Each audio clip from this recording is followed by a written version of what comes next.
Friends in Recovery, the Addiction Recovery Podcast, is brought to you by Genesis House and the Friends in Recovery community, a thriving network of individuals who are fighting back against the stigma of addiction and recovery. Join your hosts, the Podfather, Jersey Ed, Miss Meg, as they break the silence and speak up about the real issues of addiction, treatment, and recovery. Friends in Recovery, the Addiction Recovery Podcast, is available on Facebook, Podbean, iTunes, and YouTube, 24 hours a day, 7 days a week. Now, here are your friends in recovery. Hey, everybody. Welcome to another episode of Friends in Recovery Podcast. I am, once again, not the Podfather, and I'm here with Sweets. No, I am Sweets. You are Sweets. I'm here with Jersey Ed. And I'm here with Carl. And these two gentlemen have taken over the hosting of Friends in Recovery Podcast. We hijacked it. Where are you, Ed? Friends in Recovery. I am on a porch, a random porch in an undisclosed area that nobody asked me to move yet. So I tapped into the oceanfront power. Property? Is that a beach? No, it is not the beach. It's a backyard that I'm in, and do the people that live there know you're there? They do not. They do not. The window was open. I slipped through and I plugged everything in. And what a neat surprise when they come home, huh? That is going to be cool. Dad, there's a guy on the back porch smoking cigars, talking to himself. That might happen here. Yes, absolutely. So, and we have Carl over there in his little man closet. I'm on a yacht. And that's the lower level of the yacht, right? Yes. Oh, it's a little dizzy here, so just. Oh my God! That's what it looks like, Carl. That's what you look like. You look like you're in a yacht. Yes. Or a man closet, however you want to term it. Yeah. Absolutely. Sweets, he has those things that you have in your studio all around the walls and make it look like he knows what he's doing. Yes. It only costs $20 to make you know that other people know. That's right. They break up the sound waves. Yeah. Yeah, that's what you say. Yeah. I'll sell you something for $20. Yeah. Just use egg cartons if you have some. Yeah, that's it. That's exactly it. So, well, guys, thank you, Carl, for coming on again. Carl from SoberPod over on the West Coast. He is gracious enough to come on again. Podfather is still out, and we wish him well, and hopefully we'll see him back on the next recording. So, thanks, Carl. Some people call it a hiatus. A hiatus, yes. Oh, speaking of hiatuses, real quick, guys, I just want to let everybody know, in the month of August, we're going to take a little hiatus. And, oh my gosh! Look at that transition.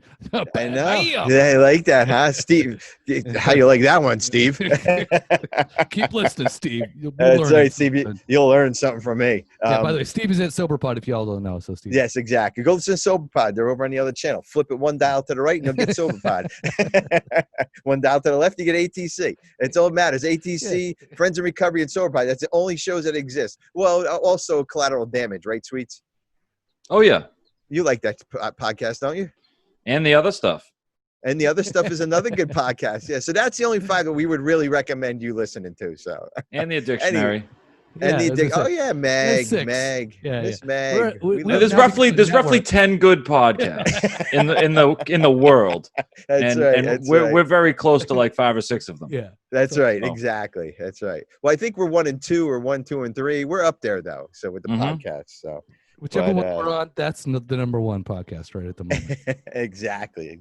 So, well, guys, today we're going to talk about ACEs, adverse childhood experience studies. And I did not get this subject from SoberPod episode 47. I did not copy it from you guys. 47? No, sure, is it? No, I was trying to look for it. I wanted to spit it out, but we went in too fast and I forgot to write it down. But Carl, I know you guys covered this on one of your shows. If you want to go look it up, it's actually SoberPod and childhood trauma. It's I don't know. It's during the start of COVID, right? We did this thing. Yeah, And yeah. so we actually covered this a little bit, and I do cry on the episode, so it is kind of, I don't know if I'm going to be crying here. I just want to Well, you're hard into these questions already, so yeah, you exactly. know your score. So, So but so go ahead. I just wanted to touch on, the fact is that the ACEs, score is something that was done, as a study, and it really, for us, it's like, we're not professionals by any degree. We're not No, healthcare professionals. We're not licensed therapists or none of those things. So really, no. what I am is, I'm an addict alcoholic who is, seeking, more solutions to, the flashings and firings that go on in my brain, and I knew that there was just something more out there. So this kind of crossed my path in our little, our seeking in our journey, right, in recovery. This, came up in my, field of stuff, and it really resonated with me, and it was something that I really understood. And so, but part of this questionnaire is that, they discuss, molestation, they discuss, physical and emotional abuse, childhood trauma in general. There's we talk about, going to prison and your family in prison and all this other stuff. So there's a lot of triggers here. I guess this is the trigger warning, for the episode. So this is, this is a lot of heavy stuff. This is not stuff to be taken lightly. And I know that we joke around a lot, and, and it's part of the fun, that we have. But again, if you feel like, that you're not ready to, delve into that stuff as a listener at this point, please, by all means, skip to the next episode or go That's listen right. to something Or else, they can call Carl. They can call us at 617-379-1163, and What we a can direct them transition. to. Bam. There you go, Steve. Nailed it. There you go. And don't worry, I'm going to get SoberPod in there and how to donate to them pretty soon. So Yeah, there you go. 617-379-1163. You can leave us a message, and if it does hit home, let us know. And of course, if there's anything pressing right away, talk to somebody. That's how the recovery works. Talk to somebody, get somewhere. It's important that you don't hold this inside, because there are some tough questions that we're going to go over here, and I think me and Carl are going to answer them. And I don't think Sweets has his earphones on for this one. And no, I'm just kidding. But we're gonna try to go through these as best as we could without getting into.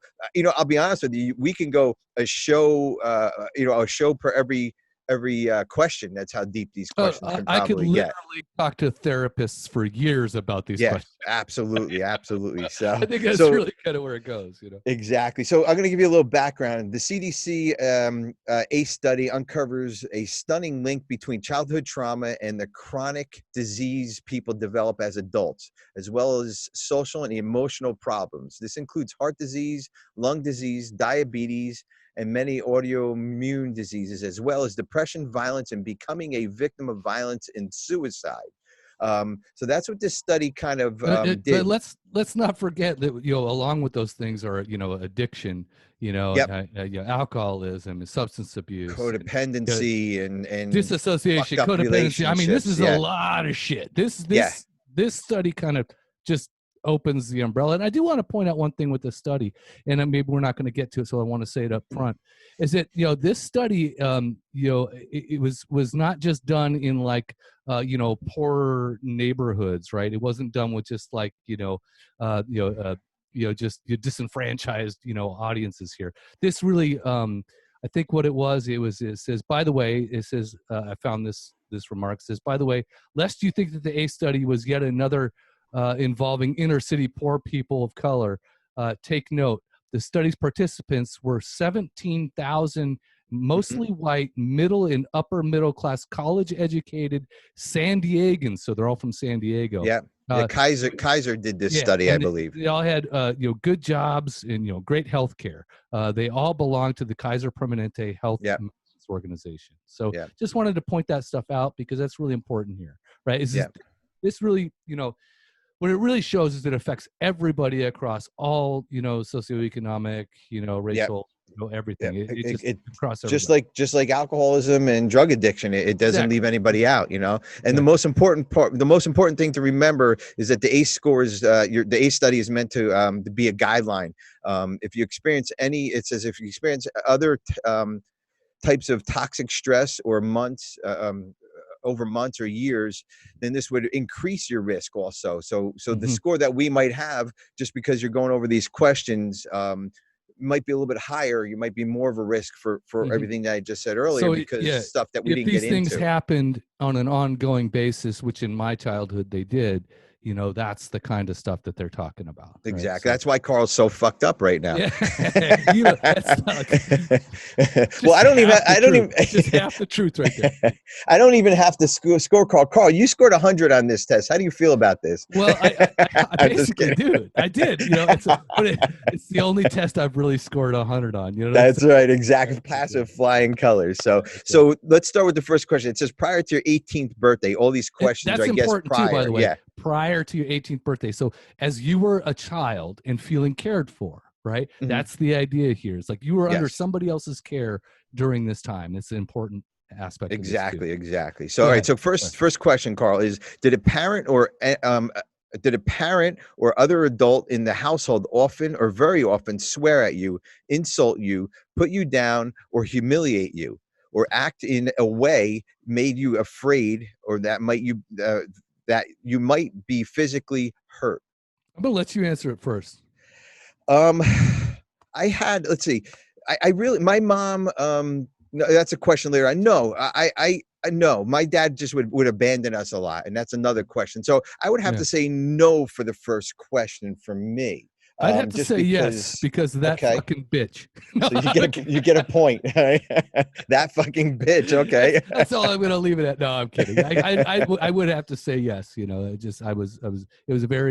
abuse was very prominent in my household.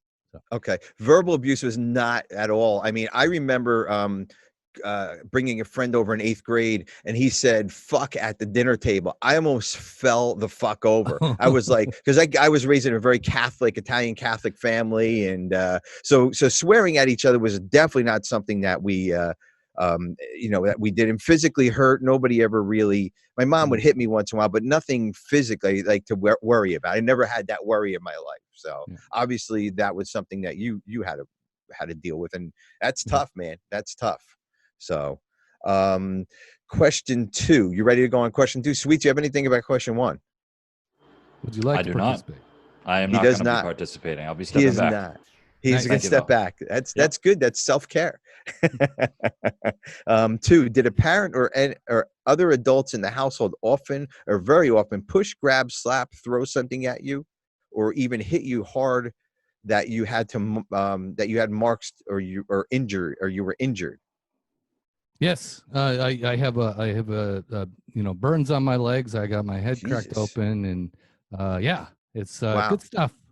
Good stuff. Wow. Yeah. The car. I mean, and that's just the reality of this kind of stuff, man. Like that's just it's like I try not to diminish it or play it down. Mhm. But I have in my past life, before sobriety and stuff like that, I couldn't own that stuff as well as I do today. Yeah. So I am working through all these things, even at the moment. This is the stuff that I'm definitely still trying to resolve.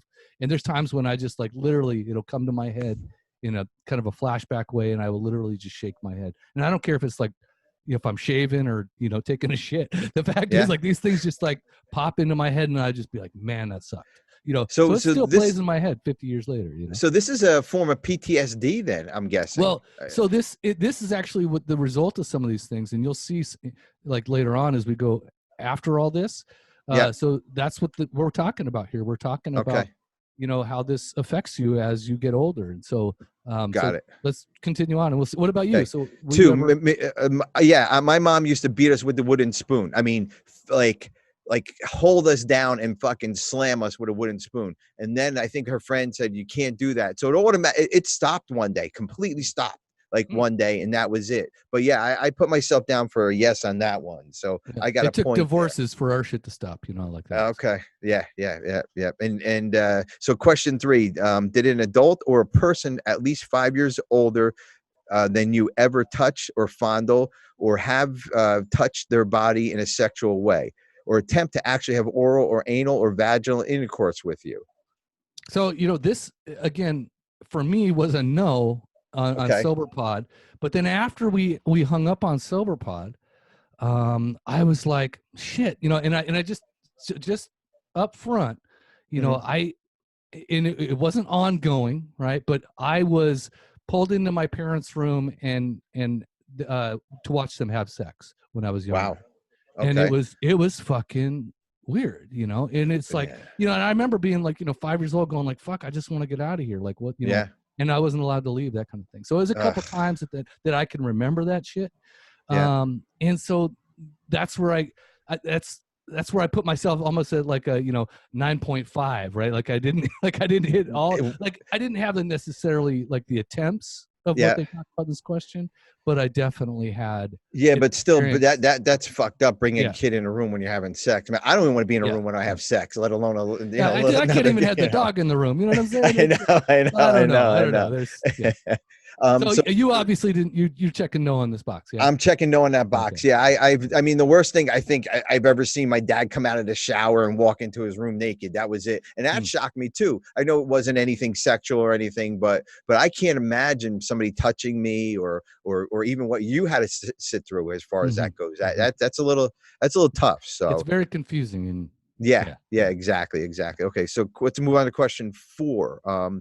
Did you often or very often feel that no one in your family loved you or thought you were important or special, or your family didn't look out for each other, feel close to each other, or support each other? You want to be? Should I put that down as a 1 for you, Carl? The rest of mine are all going to be yes. I just want to say, all you need is explanation at that point. You know, yeah, we're all dog eat dog. We're all fucking like, you know. It's funny. It's like, you know, in ACA, which is Adult Children of Alcoholics, they talk about like, you know, defining your roles, right? And in your family story. And one of the things they talk about is like define, you know, what is the story that your family tells about itself, right? And in my family, I think we would say, oh, we're all survivors, right? And the funny thing is, it dawned on me, is like the only thing that we were surviving was each other. Right? Yeah. It wasn't outside experiences. We're survivors because we all fucking have to survive each other. So that's really the idea behind it. Yeah. Absolutely. And I'm going to have to put, for that question, I'm going to have to put 1 on. I'm going to have to put a yes on that. It's a 1 because it's going to, the reason being is because, let's see, if, you know, I didn't feel special in my dad's eyes. My dad was always too busy drinking. And then when he did want to do something with us, he would bring me to the bar. And I would sit at the bar and do my homework at the bar. I would be on top of the pool table. You know what I mean? Yeah, exactly. But I went to a cool bar. My dad used to take me to a bar with a bowling alley. He used to fucking let us go bowling all day long and play pool and pinball. So, you know, I thought it was special, but as you grow older and you understand things, are like, well, the motherfucker just wanted to sit there and drink. That's all he really wanted to fucking do. And not, I was entertaining myself and he was neglecting me. Exactly. I know. I thought it was a good time. So I think I'm a yes on that question. So, question 5, did you often or very often feel that you didn't have enough to eat, had to wear dirty clothes, and no one to protect you? Your parents were too drunk or high to take care of you or take you to the doctors if need be.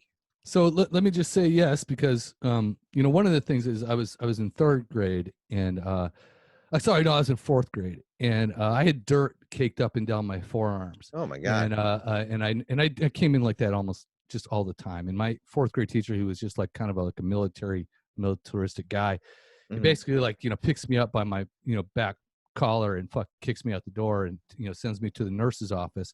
And the nurse has to give me like basically a sponge bath, not all the way down to the areas, but you know what I mean? She had to clean me up so I could participate like regular students. You know what I mean? It's like tough. That's the shit that like gets in your head as you get older and go, fuck, like I was being bathed by a nurse. You know, and it necessarily, here, let me just point this out too, is it talks about were your parents too high or too drunk? Let me just say, was your parent also too codependent to you know, to focus on you at all? Right. You know, there's another, so that neglect comes with that territory as well. So there's other areas that they talk about, but you have to remember what was the result, Yes. So Yes. Yeah, absolutely. So I'm up in the air. I might need a little feedback on this one. So we always had enough to eat. My dad always made good money. He drank a lot of it. We always had good clothes. We always had nice cars. We always did everything. My dad did protect us. We had, a perfect example of being protected. Somebody broke into our house and stole our TV. We came home from dinner one night and it was scary. I felt comfortable around my parents. So I was never afraid of protection. When my mom left my dad, this is a show for a story for another show, but my best friend ended up dating my mom, marrying her, and he's still married to her. That's when shit started going down. And I was like 17. That's some high dysfunction right there. Yeah. Yeah. So I think that's a 1, right? Is that a 1? Well, I just think just the last part of that question, were your parents too high or too drunk to take care of you? And you proved it in the just in that statement in the last question, which is you're stuck in a bowling alley or whatever. That's true. And of course they're not watching you. So there is some neglect there. There's definitely some neglect. Yeah, absolutely. And I don't think my mom or they did it on purpose. I mean, I think it was more that that's what they knew, I mean, they came from the same family that I came from. And that's when you really start to learn when you get into this stuff and you start to put these questions down, so once these questions are done and over for yourself and you've answered them for yourself, right, you can then put this shit down and kind of like go, okay, how do I go further? And then, so we'll have some stuff at the end of the show to go further. There you go. Yeah, exactly. Take it further. So number 5, number 6. Yep. I mean, we've already answered this. Yes, we did. Yes. Yeah. So which is what? Go ahead. Were your parents ever separated? Divorce? Obviously, yes, for both of us. Mine. So we were always attached to my mother, and so she was. So my real dad, my first, this is the funny. So my first stepdad, my second stepdad, and then she remarried my first stepdad, who is now my fourth dad again. You know what I mean? It's like she just shit. But and here's the thing: these are the same people that perform the same type of abuse. Right? Mm-hmm. Why would she go back and do it all over again? Is another. Yes, we all change. Don't get me wrong. Right? Yes. But that's, it just makes you kind of wonder, how sick, one can get. So absolutely. Well, I think I'm going to need a break after that explanation here, so we can pay some bills here, and then we'll be right back after these words, and we'll finish up the rest of the questions. Awesome. Friends in Recovery podcast. We'll be right back. Since 1992, Genesis House has been helping real people heal from addiction on their private recovery campus in beautiful Palm Beach County, Florida. Their family-owned program is accredited by the Joint Commission and offers detox and dual diagnosis treatment in a comfortable and confidential setting. At Genesis House, they focus on treating the underlying causes of addiction. Their comprehensive approach includes psychiatric care, individual and small group therapy, trauma healing techniques, and holistic care including yoga, massage, and animal-assisted therapy. After treatment, their clients enjoy the lifelong support of a nationwide network of Genesis House alumni. Call Genesis House today at 1-800-737-0933 to speak with someone who understands. Visit them on the web at www.genesishouse.net. It's time to start your journey to a long and successful recovery. Welcome back to the Friends in Recovery Addiction Recovery podcast. We want to thank our sponsor, Genesis House, for supporting this show, along with individuals in recovery and the people that love them. Friends in Recovery Community of Support holds events across the country sponsored by Genesis House in Palm Springs, Florida, Marlton, New Jersey, Newtown, Connecticut, and Brooklyn Park, Minnesota. The Friends in Recovery Addiction Recovery podcast is powered by your likes, follows, subscribes, and shares. And please be sure to do us a favor and leave us a 5-star review. Hey, everybody. Welcome back to Friends in Recovery podcast. I'm Jersey Ed, along with Carl from SoberPod. SoberPod. Sorry. And do you want to play your intro there? Yeah. And we have Sweets, too. Hey, Sweets. How's it going? Not too bad. Just listening. The Podfather's occasional what's up? That's it. The Podfather has a hard job here because I forgot to introduce you before, Sweets. I'm sorry.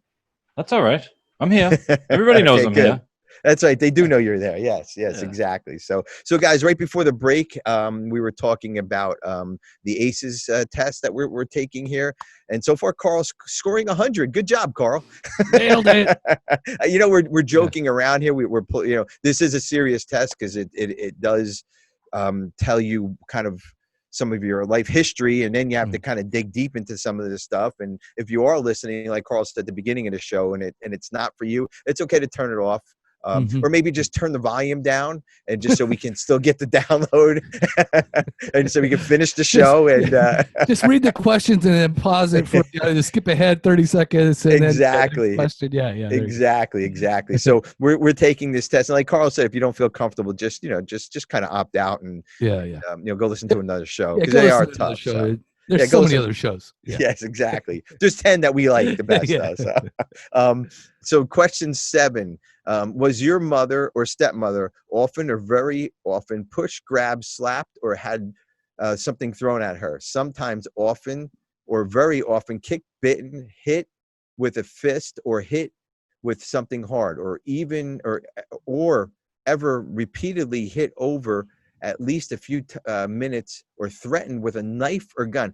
I'll be honest, I couldn't even fucking imagine that question. That's a hard no for me. I mean, I couldn't even. Yeah. Excuse me, I couldn't even imagine that. So, well, I've lived with that question, and I'll tell you the other thing too is, because my mother was definitely beat. It's one of my earliest childhood memories, basically, along with Elvis Presley dying. Right? Yeah. Oh yeah. It's like So I Uncle Gun Burner in Love. There you go. Just Ed's debut. Yeah. So my mom went through a lot, and it's definitely something that you understand as you kind of grow up, like that's the possibility of the world, and that's the kind of behavior that really puts you into the mode of the world is not a safe place, and that's what it'll set the tone. For the rest of your life, and talk about living in fear, and the stuff we talk about in the program. It's like that's where I think a lot of this stuff kind of comes from me, is those kinds of things. But the other thing I also want to point out too is that question number 7 talks about your mother or stepfather, but it doesn't talk about your father or stepfather.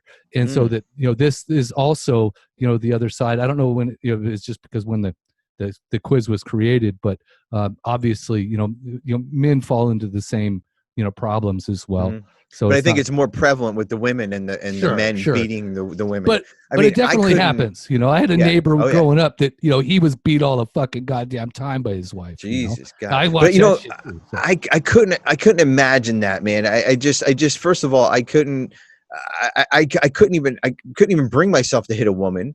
Well, first of all, I'm not a fighter, so that's not me. I'm not an angry person. You're a lover, huh, Ed? Yeah, I'm a lover. I'm a lover. Hey, Carl, what are you doing after the show? Whoa. Thank God I'm fucking 3,000 miles away. Sweets is accessible.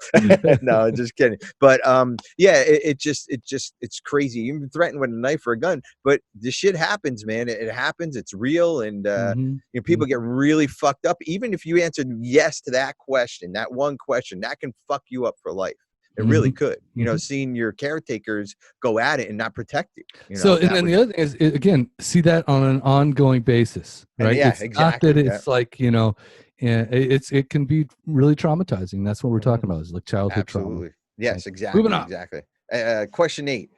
Did you live with anyone who was a problem drinker or alcoholic or used street drugs? Let me guess.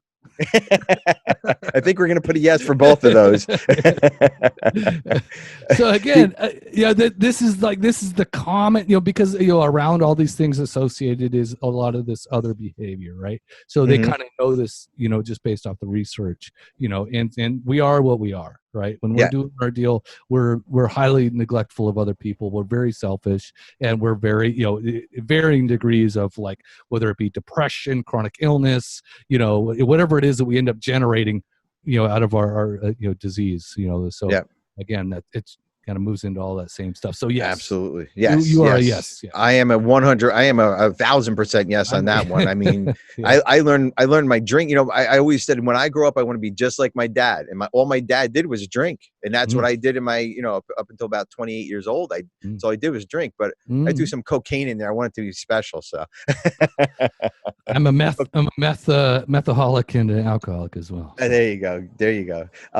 So number 9, so number 8 was yes for both of us. Was a household member depressed or mentally ill, or did a household member attempt suicide? I always like to argue with these questions the way that they're written, because I'm like, well, I mean, drinking yourself to death is very much attempting suicide, and alcoholism is definitely a mental illness, right? Yes.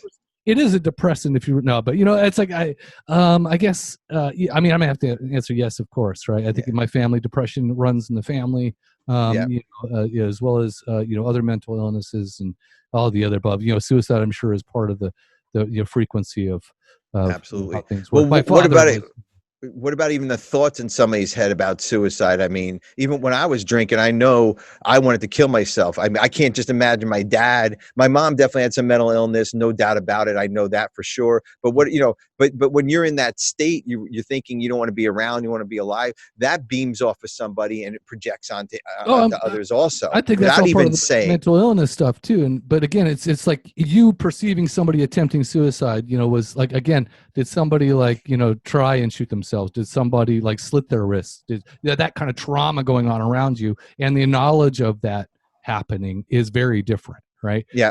So I think, somebody acts in a certain way and it's like, it's kind of other stuff, but you don't know for sure as a child, right? Unless you're told, Exactly. Exactly. Well, when you're young, I didn't even understand what suicide was, I guess. I mean, when you're that young, I guess when you get a little bit older, you might understand.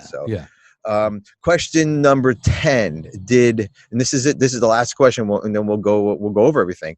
Did a household member go to prison? Okay. I have a knowing it as a child, right? Do you understand what, first of all, I always question this stuff. And as a child, I knew the difference, and this is what we said on SoberPod, I knew the difference between jail and prison. And I think if you know the difference between jail and prison, you'd have to answer this one, yes, right? So you just so yes, I had uncles, I had, all this other stuff, so. Okay. All right. I've never known anybody that went to, well, that's not true, but they were not a family member. That I've never known anybody that's gone to prison. So I would have to say a no on that one. I never had any of that experience. That could be traumatizing too, because now here your household member is, it could be your support system that brought in the money, and kept you fed, and now they're in jail. What do you do now? I mean, shakes a lot of foundations. Yeah, absolutely. Not only that, there's a lot of shame associated with that stuff too. Of course, absolutely. So it says now add up your yes answers, and this is your ACE score. So Carl, let's see what's Carl got. It's gonna take a couple minutes to add this one up, Carl. You got a calculator? I got a 9.5. So I think they only give it to 4 or more, and then you should really start seeking help, right? That's what it says. 4 or more. Yeah. And so what was yours, Ed? Mine was a 6. So mine was above average, man. I'm doing good. That was above average. You're 4 or more, right? I am 4 or more. Yes. So that's why I'm fucked up. That's why I have a podcast on addiction, motherfuckers. So let's talk about prevalence for a little second. So then, because what we're going to talk about. So really what they say is and they kind of draw the line at 4 or more, right? So they say, if you have 4 plus, for your ACEs score, you are what is it? Out of the 17,000 people that 17,000, surveyed, you basically 16% of those that scored 4 or more are basically would have adult alcoholism, right? Mm-hmm. So you are more likely to have alcoholism if you score 4 or more, right? Yeah. Now, chronic depression, right? You are what is it? It's a percentage with a lifetime history of depression. So you are basically, as a woman, if you had 4 or more, you would have 60% of that 17,000 would have a chronic depression. Depression, right? okay. Men would be 40%, right? So with 4 or more. And again, these are just 4 or more. So even if you scored, 1, and then here's the other thing. Saying this, it's if it happened on an ongoing basis, the your incidence for depression grows, right? Yes. So you literally could climb into 70, 80% if this happened on an ongoing basis. Yes. Right? Yes. So, Absolutely. so we have, again, if you're on antidepressants, it's basically like if you scored 5 or more, and for your ACEs score, you're more than likely you have 100% chance of getting on medication, right? So there's all these types of things, and this also affects your health in terms of other things.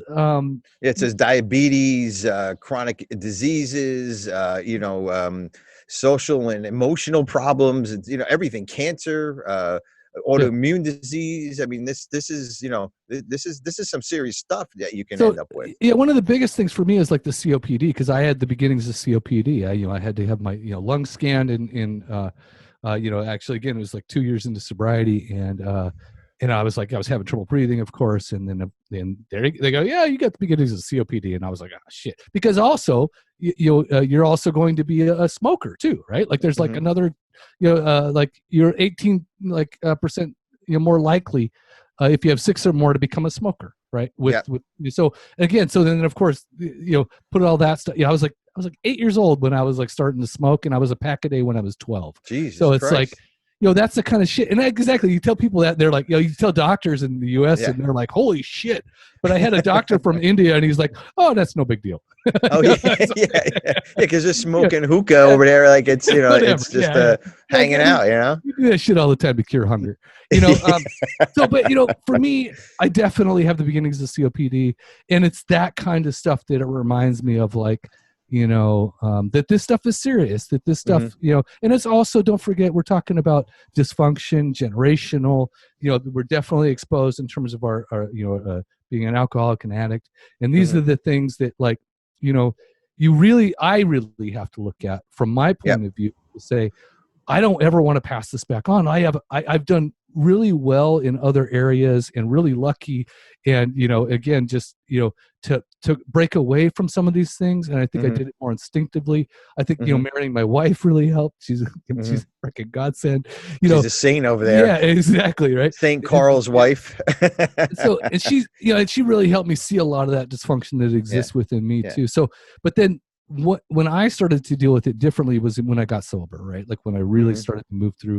And it's just part of the natural journey that I think that I need to take for myself in order to like seek more healing and to seek more understanding with those things. Absolutely. And it's just like anything, you go through the stages of acceptance and all that stuff with it. Yeah, and your role. Exactly.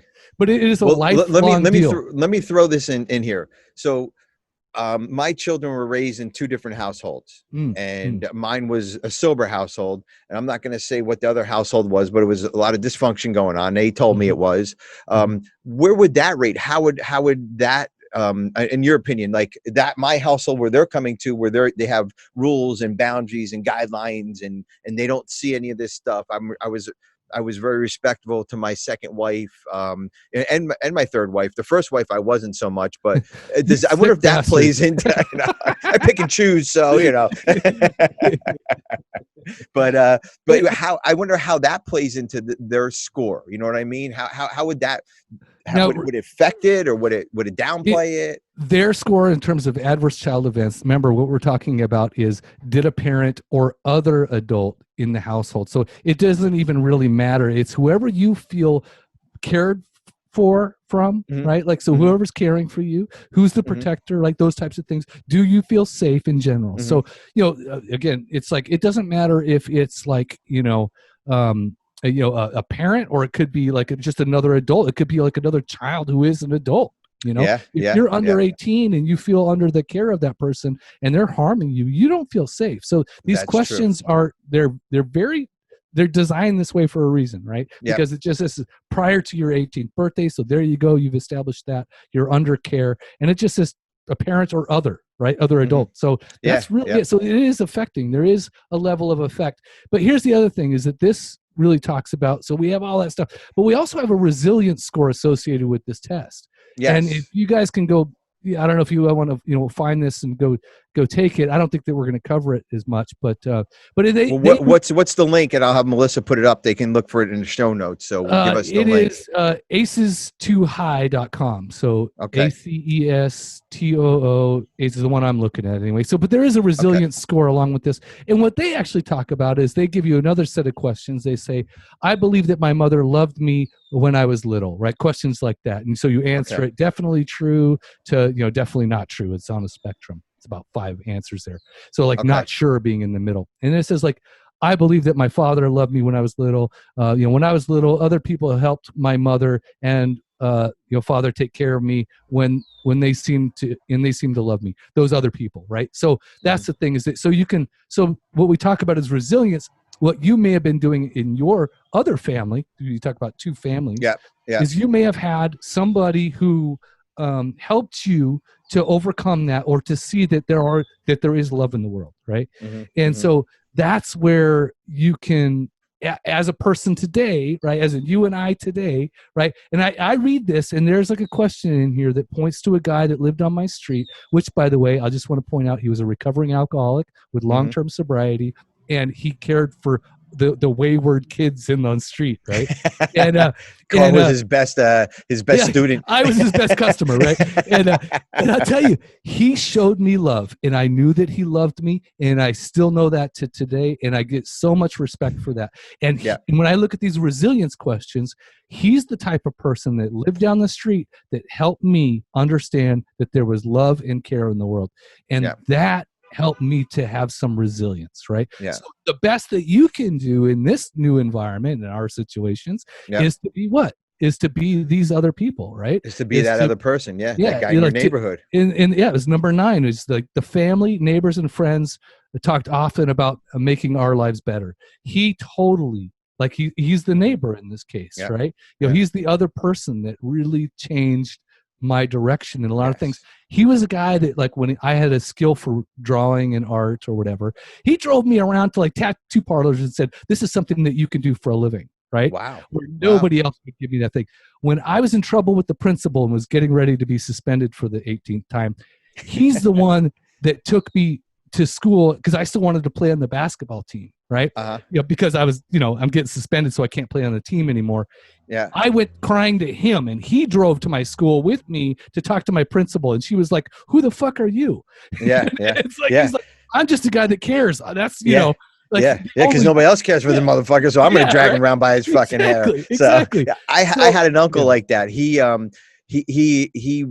the one who really got me into running. He wasn't a runner, but he in early recovery, I moved in with my grandmother, and him and my aunt lived right next to my grandmother, and he was that person, your neighborhood person, who kind of took me under his wings. He actually, at 28 years old, he showed me how to balance a checkbook. At 28 years old, he said, let's go take a walk. Let's go do some family things. I never had that family thing. My family thing was going to the bar. And that was my Uncle Tom. My Uncle Tom did everything, took me hiking, and, me and my sisters and my cousin hiking, and did all that stuff that my father should have done. Or he couldn't do because he was an alcoholic, but he did all that with us. He spent that time with us. I accredit a lot of my recovery to my uncle, because of that really good environment that I was in. Let me tell you, early recovery fucking is tough, man. But when I fucking, you're telling me I'm still in it. Good luck. But he was not an alcoholic. He didn't drink. He drank here and there, but he was a real huge inspiration in my life to do that. I mean, listen, if I was still going to school, he probably would have drove me to school and said, he would have been that guy. So, and I think that's key in our lives, and to turn our lives around and get us away from all this crap and shit in our lives. So, and I referred to it earlier. This is a lifetime of work. This is not something that, you basically, like we talk about, going to treatment, right? You go to your 30-day treatment, you get out and yada, yada. Yeah, you got to work on sobriety and da, da, da. But then what happens is there's this thing that starts eating at me anyway. And I was like, holy shit, like I got way more fucking problems than just fucking stopping drinking. Oh, yeah. You know what I mean? Like, and you start to see these things, and they come up and they disturb you even more and more. Yes. And so that's the thing is so you have to chase these things down, and a part of that is this understanding. And so so you get to look back on some of these things, and you get to understand that though you had this troubled life, and though you've had like these issues, and that potentially down the road, you may end up with some chronic diseases, you may end up with like the COPD or whatever, but it's about what are you doing today that is now part of that. And so when you talk about that resilience score, so you're able to like kind of go, hey, I made it through some tough times, but you know what, like there was a lot of positive people in my life that helped me out. They gave me like a little bit more hope every day. There was things that I was getting, and it's like that gratitude, right? That's why we do the gratitude list, because it really kind of helps with the resilience a little bit, even in our current lives, Yes. So, yes. so that there is something that we can do about these things, and that we're not helpless and we're not hopeless, but again, acknowledging these things moving forward. And I think the idea for me, which was to stop the dysfunction, right? Like the fucking, I draw the line here, no fucking further. Nobody else is coming with me on this journey. Like, cause this fucking dysfunctional journey, I don't want anybody else to go down. Like, I don't want it to be a part of my legacy. Like my legacy, I want it to be is the fucking, like the buck stops here, man. Well, you have young kids where you can stop that legacy. Same thing with me. But again, I got two older and I got two younger, right? So I definitely, like you talk about two different families. I have two different families within a family. Yes. And, we talk about raising in sobriety, before sobriety and after sobriety. And everybody calls it, in my family, we term it as, it's, I think just like everybody does, it's like before daddy got sober and after he got sober, right? Like, they view that as almost like a, before Christ, after Christ kind of thing, right? It's like, BC and and AD. It's like BS and AS, right? Oh my God. Well, this has been an interesting episode, Carl, and we strongly urge everybody to seek some help if some of these were hot buttons for you. If this reflects on you at all, please, by all means, like there are, like I always say, like, I don't care if it's a higher power or higher therapist, like you need to find answers to your problems. And if these things are like, like they are for me, is that they're almost like flashbacks. So for instance, PTSD that I experienced with this stuff is complex PTSD. And I didn't know that until like freaking a year ago. Right. So understanding that today, I go, oh shit, like I have words and language to find solutions to these problems now. I didn't have that language before. And so just going through that education is going to make you smarter, and having that, education to then do something about your problem. Absolutely. Well, it also enhances our recovery. It also grows. It makes us, I mean, I know you're working on some things probably because of this test. A lot of things. I ended up going to a, like an ACOA retreat, which was over a month, and the Bridge to Recovery. I can't thank them more than enough. I dealt with a lot of these issues there.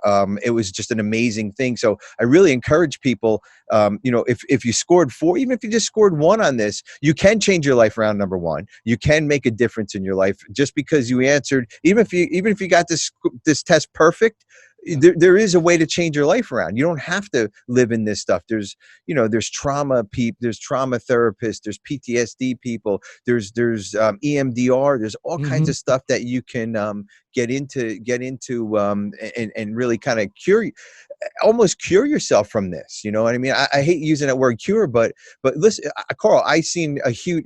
We've known each other for 6-7 months now, and from when I known you to today, you've definitely done a lot of work on a lot of parts of your life. We talk about SoberPod. Go back and listen from 2019 on, and just like you'll even see a growth over the year. Absolutely. And that was me just like really, getting into this deal, really committing to, progressing in terms of what I have to deal with. Absolutely. And it's all there, ready for you to listen to. Absolutely. And speaking of SoberPod, if you like to donate to SoberPod, like to donate and keep the show going, that's for you, Steve. So, well, Carl, this is a great episode. Thank you very much for doing this. Thank you for sitting in with us. And Sweets, you were quiet. Thank you for sitting back and listening to Carl your and I. Patience, love, and care. Yes, exactly. And probably Anytime. He's like, he's probably like thinking like, these are two fucked up guys. Yeah, like I don't want to get on recording with these guys again. Yeah, I know. Terrible. I'm gonna edit myself completely out of this one. But thank you guys, and Carl. Hopefully you'll come back and do some more shows with us. It'll be funny. It'll be like, Sweets, are you there? You'll be like, just silence. Yeah. Hey, Sweets. God. Anyways, guys, Friends in Recovery podcast. Carl, Ed, Sweets. Thank you guys very much, and we'll see you next time. Stay sober. That concludes this episode of Friends in Recovery, the Addiction Recovery Podcast. Thanks to Genesis House for supporting those on the path to recovery and for keeping this valuable resource free for our Friends in Recovery community. Follow us on Facebook for past shows and updates. If you're interested in becoming a guest on the show, email us at help@friendsinrecoverypodcast.com. If you can't get enough of Mike the Podfather and Jersey Ed, you can catch them on Answering the Call, the First Responder podcast, available on Facebook, Podbean, iTunes, and YouTube.